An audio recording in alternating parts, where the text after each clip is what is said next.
M. Trudeau, bonjour. Bonjour. Arrêt dans une usine à Montréal. L'économie, évidemment, s'impose comme le thème de cette campagne-là.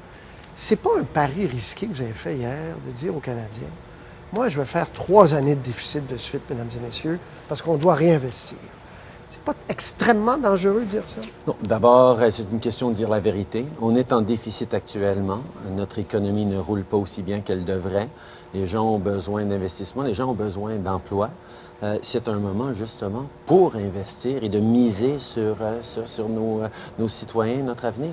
Mais étiez-vous obligé d'aller aussi loin en disant, jusqu'en 2019, vous auriez pu dire, prochaine année, c'est sûr qu'on est en déficit, comme vous le dites, prix du pétrole, c'est évident. Mais 3 ans, c'est beaucoup, c'est presque un mandat. Mes décisions puis les choix que je fais sont basés sur ce dont on a besoin. C'est pas basé sur qu'est-ce que je peux vendre de façon politique.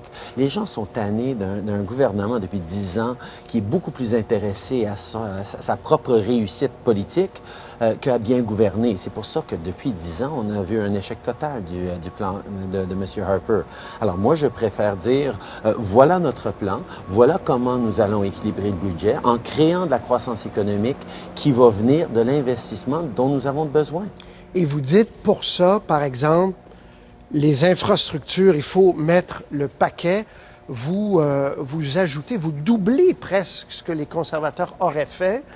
Vous allez même plus loin que le NPD. Pourquoi c'est essentiel maintenant de mettre autant d'argent?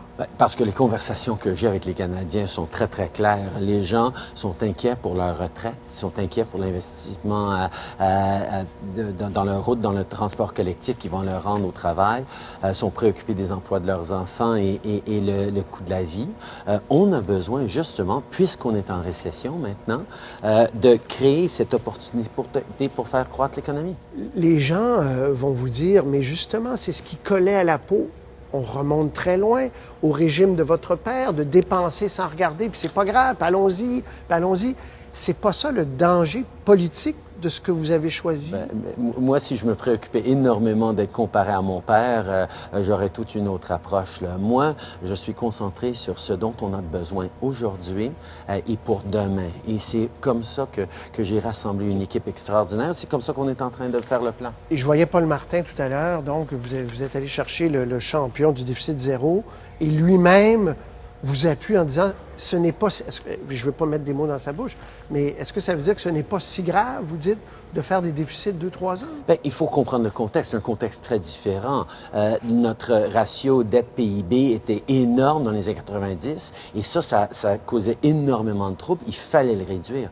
Maintenant, notre ratio dette-PIB est 30 est quasiment le meilleur dans l'OCDE. On a des avantages maintenant à pouvoir investir pour créer ces opportunités. Ça fait trop longtemps que nos routes, nos ponts, nos logements sociaux sont en train de s'écrouler. Ça prend un gouvernement qui va miser sur notre avenir. Et qu'est-ce que ça veut dire concrètement pour, on prend ici la grande région de Montréal, par exemple, est-ce que ça veut dire du financement fédéral accru pour des grands projets de transport ou de routes? Qu'est-ce que ça change pour la vie des gens qui vous écoutent? Bien, une des choses que ça va changer, c'est que le gouvernement va pas être au fédéral, va pas être en train d'annoncer le projet qu'il veut parce que c'est un comté qui pense gagner. Nous, on veut être des partenaires, c'est les communautés locales, c'est les gens dans mon comté de Papineau, c'est les gens aux différents paliers de gouvernement qui savent c'est quoi les besoins. Et nous, le fédéral, on devrait être là en tant que partenaire et pas pour dire, ben vous devez faire ceci, vous devez faire cela. Mais ça veut dire plus d'argent. Ça veut dire plus d'argent pour des logements abordables, plus de résidences pour nos aînés, plus d'investissements en métro, en train de banlieue. Puis vous dites, le prix à payer pour ça, je regarde les Canadiens dans les yeux, puis je dis, savez-vous, on va être en déficit 3 ans. Puis si ça me tue politiquement, c'est pas grave, je suis honnête. C'est votre pari. Oui, c'est mon pari, que les Canadiens méritent d'avoir des politiciens qui leur disent la vérité. Monsieur Mulcair est en train d'offrir des coupures au lieu d'investissement, création d'emplois et prospérité. La réalité, c'est que c'est désolant pour moi. Je ne peux pas imaginer comment les candidats du NPD vont aller faire du porte-à-porte pour expliquer aux gens non, on ne va pas investir dans votre communauté, on va faire un équilibre budgétaire immédiatement à tout prix. C'est le plan Harper. C'est le monde à l'envers, M. Trudeau. Le NPD qui, sur certains aspects, est un peu plus à droite que vous. Vous le prenez sur sa gauche. Alors, je veux tester 3 mots avec vous. Oui. Coalition avec le NPD.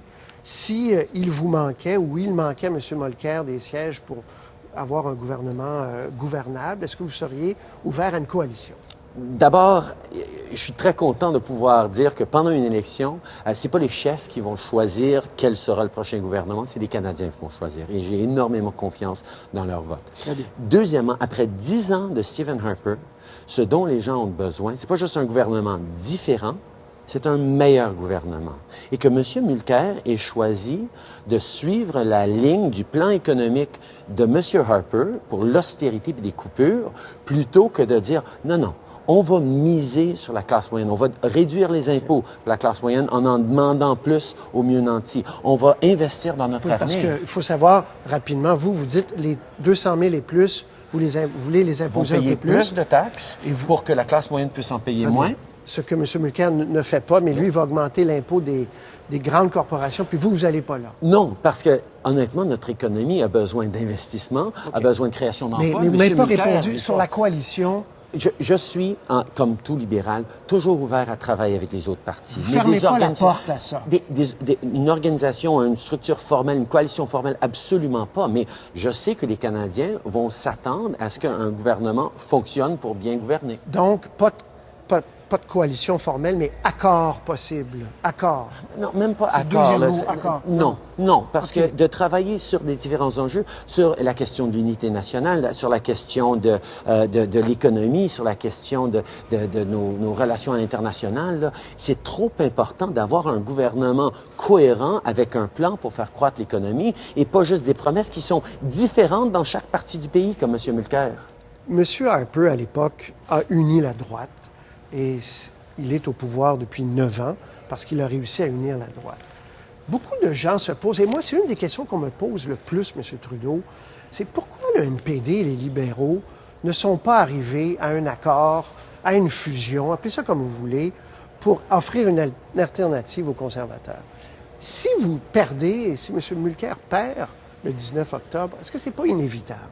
J'ai confiance que les Canadiens, le 19 octobre, vont choisir un meilleur gouvernement, vont choisir un parti qui présente un plan réel et des députés qui vont être des voix fortes pour leur communauté à Ottawa. Et ça, j'ai énormément confiance dans notre capacité de faire les bons choix. Mais vous répondez pas. Est-ce que... Non, mais- Est-ce que... Écoute, Quand vous regardez le paysage hypothétiques, politique, là. est-ce que c'est impossible dans votre esprit Moi, qu'un ce que je vois, libéral c'est et un que- NPD travaillent ensemble? Ou c'est Non, possible? non, le Parti libéral a toujours travaillé avec différents partis. Je pourrais pas travailler avec le Parti conservateur maintenant parce qu'ils ont tellement... Donc, tellement vous pourriez travailler avec des NPD avec le Parti dans vert, un avec le contexte... NPD, avec d'autres partis qui bien. proposent des projets de loi qui sont légitimes pour le Canada. D'ailleurs, on devrait avoir un Parlement où il y a beaucoup plus de débats, beaucoup plus de compromis, beaucoup plus d'amendements au projet de loi pour bien Des refléter... manières inventives aussi de gouverner, ça peut. Bien, ce qu'il nous faut, c'est un bon gouvernement transparent et ouvert. M. Trudeau, j'ai regardé, comme beaucoup de Canadiens, le premier débat du Maclean's, et j'ai été surpris, puis vous allez m'expliquer, puis il y a des gens au Québec qui ont été surpris que vous fassiez des détours pour amener la question référendaire. Ce n'est pas à l'agenda. Les gens n'en parlent pas, bien, M. Péladeau en parle bien sûr, mais pourquoi vous avez fait des détours pour revenir sur le seuil disant c'est pas 50 plus 1? Mais M. Mulcair en parle. M. Mulcair... Ben, je l'avais pas entendu avant que vous en parliez. M. Mulcair a vanté, lors de la Saint-Jean-Baptiste, sa déclaration de Sherbrooke qui dit qu'il n'est pas en accord avec les 9 juges Il est de la Cour d'accord suprême. avec le 50 plus 1, M. Mulcair. Ben, c'est qu'il n'est pas d'accord avec la Cour suprême sur d'accord. cet enjeu-là. Ça fait 10 ans qu'on a un premier ministre Mais pourquoi qui vous avez cherche reparlé de la ça, M. chicane. Trudeau? Non, Pourquoi vous avez reparlé de ça? c'est dans le programme de M. Mulcair. C'est lui qui en a Mais parlé. vous Et êtes- moi, je trouve que M. Mulcair, qui en parle seulement au Québec et pas ailleurs au Canada, a besoin de se faire dire que, écoute, après 10 ans d'un premier ministre qui cherche la chicane avec la Cour suprême, s'ils vont en avoir un autre, là, les gens sont mieux de le savoir. En quoi il est en désaccord avec la Cour suprême là-dessus? D'accord, mais vous n'êtes pas sans savoir, M. Trudeau, qu'au Québec, ça fait pas mal consensus, unanimité, on n'aime pas ce mot-là, consensus, tous les partis à l'Assemblée nationale, les intellectuels, les groupes de pression, les gens s'entendent, 50+1, comme en Écosse, c'est réglé, c'est ça la loi. Vous le savez, ça. Je ne vous ferai pas changer d'idée, je ne vous demande même pas, on a déjà eu cette discussion-là, mais pourquoi vous ramenez ça dans un débat? Vous savez qu'au Québec, vous perdez des points quand vous dites ça. Il n'y a pas énormément de Québécois qui vont être surpris qu'un Trudeau défend l'unité nationale. Non, il y a beaucoup de Québécois qui vont être déçus que vous n'acceptiez pas la règle du 50+1. Que j'accepte le principe mis en place par la Cour suprême du Canada de façon unanime, y compris les 3 juges du Québec,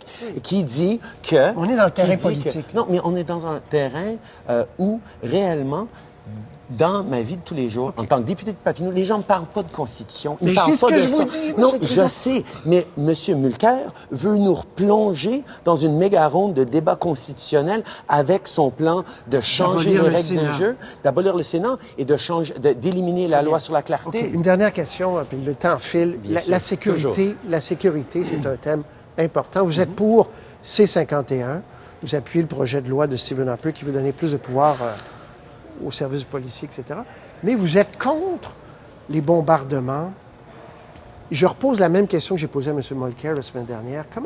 Qu'est-ce qui pourrait, à vos yeux, justifier une intervention militaire musclée, sinon que ces horreurs que l'on voit tous les jours? Et voyez la masse de réfugiés en Europe. C'est une catastrophe sur le plan... Et vous dites, non, on ne bombardera pas... Expliquez-moi. Il y a 2 éléments. D'abord, je suis en faveur de C-51 dans ces éléments qui augmentent la sécurité des gens, mais je me suis engagé à changer ce projet de loi pour s'assurer qu'on est en train de défendre les droits des Canadiens. Parce que M. Harper ne pense pas qu'on a besoin de faire plus pour défendre les droits et libertés, mais M. Mulcair, de l'autre part, ne pense pas qu'on a besoin de faire plus pour défendre la sécurité. Le Parti libéral, ça a toujours été le parti qui fait les 2 ensemble. Et c'est à ce niveau-là qu'on a été clair. Bombardement, le Parti libéral a toujours appuyé quand c'était dans l'intérêt du Canada, dans l'intérêt de nos valeurs avec une chance de réussite, d'intervenir dans le monde, en Afghanistan, au Kosovo, partout où on a besoin. Vous dites qu'il n'y a aucune chance de réussir? Je dis que le plan de bombardement de M. Harper n'a pas été bien expliqué, n'a pas été bien encadré. Est-ce que vous pourriez changer d'idée si des généraux vous faisaient la preuve que ça réduit... Mais j'ai déjà changé, j'ai pas changé d'idée, mais depuis le début, je dis que nos forces armées se devraient d'être impliquées dans la lutte contre l'État islamique, mais en faisant ce qu'on a très bien fait en Afghanistan, c'est-à-dire de la formation et de préparation de combat sur le terrain. Si vous êtes premier ministre et des généraux vous disent, et vous avez des rapports disant, oui, mais c'est vrai que les bombardements, c'est pas parfait, mais ça aide à réduire la progression de l'EI, est-ce que vous êtes capable de changer d'idée? Il y a déjà énormément de pays en train de faire ces bombardements, des pays arabes. S'il y avait des vraies preuves que les bombardements, c'est parfait, M. Harper en aurait parlé. Or, il n'en parle pas. Il n'est pas transparent, il n'est pas ouvert. Donc, vous, c'est non, vous appelez aussi Obama le lendemain. Et je l'ai dit clairement, nous allons arrêter cette mission de bombardement, mais nous allons continuer de faire partie de la lutte contre l'État islamique. Le match est terminé. Bonne fin de campagne, M. Trudeau. Plaisir, là. Au revoir, à la prochaine. Merci.